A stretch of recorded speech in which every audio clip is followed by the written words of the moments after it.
আসসালামু আলাইকুম। এখন শুনবেন সংবাদ শিরোনাম। মুক্তিযুদ্ধে ভূমিকার জন্য ক্ষমা প্রশ্নে দলীয় সিদ্ধান্ত নেয় জামায়াতের। ডাকসু জয়ী শিবির নেতাদের স্মৃতিসৌধে শ্রদ্ধা নিবেদনকে স্বাগত জানায় দল। পিআর পদ্ধতি হতেই হবে, এটা অগণতান্ত্রিক ও চাপিয়ে দেয়া মনোভাব বললেন ডাক্তার জাহিদ। আন্দোলনের মাধ্যমে চলছে নির্বাচন পেছানোর অপচেষ্টা। যখন আপনি বলেন আপনার কথাটি না শুনলে এটা হতে দিব না, এটা করতে দিব না। কুমিল্লার হোমনায় 4টি মাজার ভাঙচুর, অগ্নিসংযোগের ঘটনায় পুলিশের মামলা। আসামি অজ্ঞাতনামা 250 জন, এলাকা থমথমে। শেরপুরে 2 উপজেলায় ঢলের পানি নামলেও নিম্নাঞ্চলের নতুন নতুন এলাকা প্লাবিত। প্রাকৃতিক দুর্যোগ থেকে বাঁচতে সমন্বিত আঞ্চলিক উদ্যোগের তাগিদ। 71-এর মুক্তিযুদ্ধে ভূমিকার জন্য ক্ষমা চাওয়া বা অবস্থান পরিবর্তন প্রশ্নে এখনো কোনো দলীয় সিদ্ধান্ত নেয়নি জামায়াতে ইসলামী। দলটির সেক্রেটারি জেনারেল বলছেন, মুক্তিযুদ্ধকে পুঁজি করে যারা ব্যবসা করেছে তারা লোকসানে পড়েছে। তবে শহীদ বুদ্ধিজীবী স্মৃতিসৌধে ডাকসু জয়ী শিবির নেতাদের দোয়া মোনাজাতকে স্বাগত জানায় জামায়াত। জুলাই সনদ না মানলে রাষ্ট্রদ্রোহিতা ও প্রার্থিতা বাতিলে ঐক্যমত্য কমিশনে জামায়াতের প্রস্তাব কোনো চূড়ান্ত রূপ নয় বলেও জানিয়েছেন মিয়া গোলাম পরওয়ার। জুলাই সনদ চূড়ান্ত হওয়ার পথে, এর মাঝে জাতীয় ঐকমত্য কমিশনে নতুন প্রস্তাব দেয় জামাতে ইসলামী। এতে বলা হয়, জুলাই সনদ না মানলে নির্বাচনে প্রার্থিতা বাতিল হবে, কেউ সনদ বিরোধী প্রচারণা করলে হবে রাষ্ট্রদ্রোহিতার মামলা। জুলাই সনদ এখনো স্বাক্ষরিত হয়নি, এটাকেই চূড়ান্ত রূপ বলা যায় না। এটা পরিবর্তনশীল।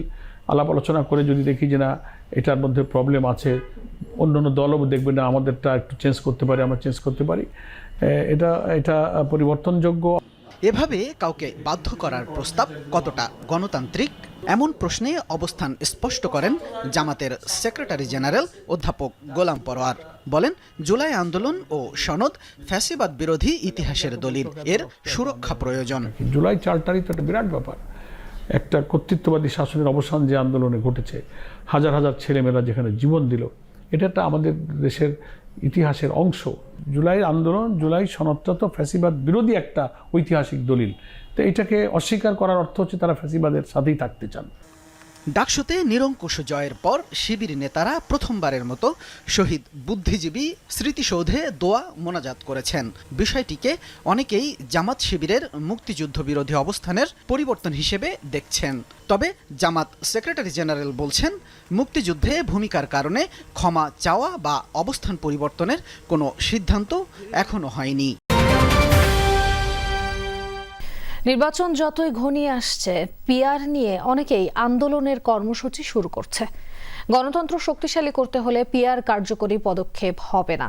রাজধানীর সেগুনবাগিচায় ফার্মাসিউটিক্যাল রিপ্রেজেন্টেটিভ অ্যাসোসিয়েশনের সম্মেলনে একথা বলেন বিএনপির স্থায়ী কমিটির সদস্য ডাক্তার জাহিদ হাসান। তিনি বলেন, গণতান্ত্রিক অধিকার হিসেবে অনেকে পিআর চাইতেই পারে, কিন্তু সেটা হতেই হবে এমন মনোভাব অগণতান্ত্রিক।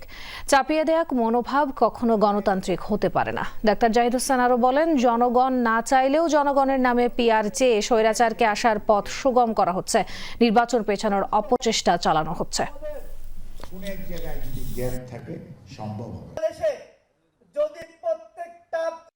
পিআর চাই কখনো শুনেছেন? কখনো শুনেছেন? আপনারা শুনেননি, এবং এই ধরনের বক্তব্য কারো ছিল না। আজকে কেউ কেউ বলেন, বলতে দোষ নাই, কারণ গণতন্ত্রের মধ্যে কথা বলবেন, this is the beauty of democracy. কিন্তু যখন আপনি বলেন আপনার কথাটি না শুনলে এটা হতে দিব না, এটা করতে দিব না, তখন কিন্তু কর্তৃত্ববাদিতার আওয়াজ পাওয়া যায়। অর্থাৎ স্বৈরাচার যে ভাষায় কথা বলতো ওটি বোঝা যায়।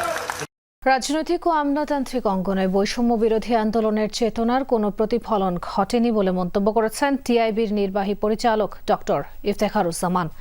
টিআইবি ও reporters forum for election and democracy আয়োজিত এক কর্মশালায় মন্তব্য করেন তিনি। বলেন, দীর্ঘ প্রক্রিয়ায় দ্বিমুখী দলীয়করণের মাধ্যমে দেশের অবকাঠামো পঙ্গু করে দেয়া হয়েছে।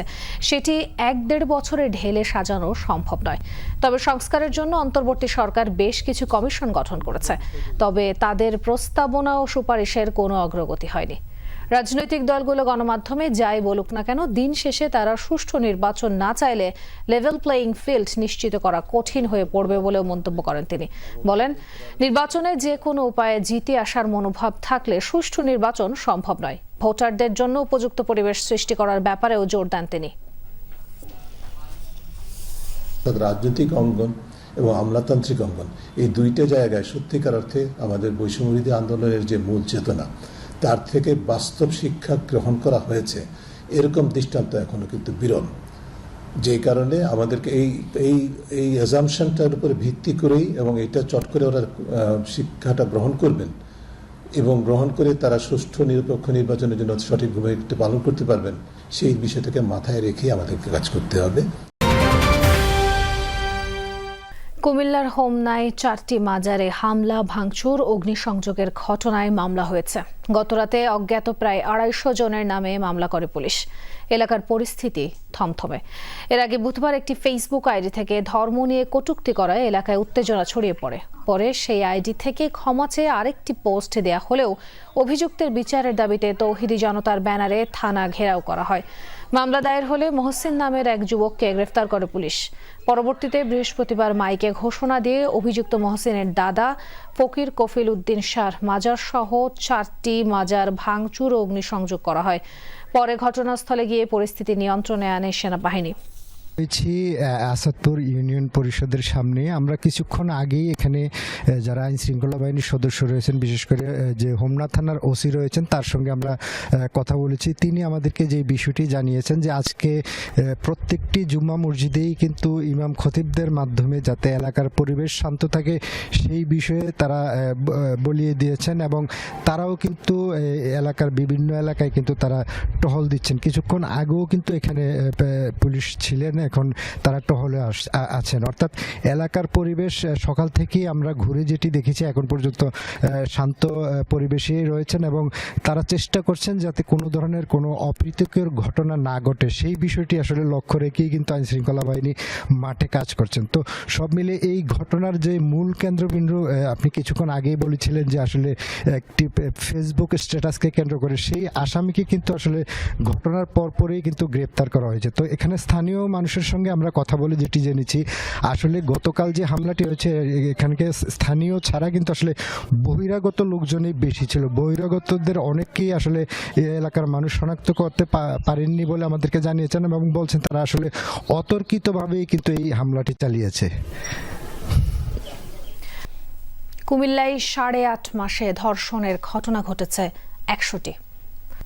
হত্যা অর্ধ শতাধিক। বেড়েছে গুপ্ত হত্যা সহ অন্যান্য অপরাধের সংখ্যাও, যার অনেক ঘটনায় এখনো রহস্যের বেড়াজালে বন্দী। এতে নিরাপত্তা নিয়ে শঙ্কায় সবাই। নিরাপত্তা নিশ্চিত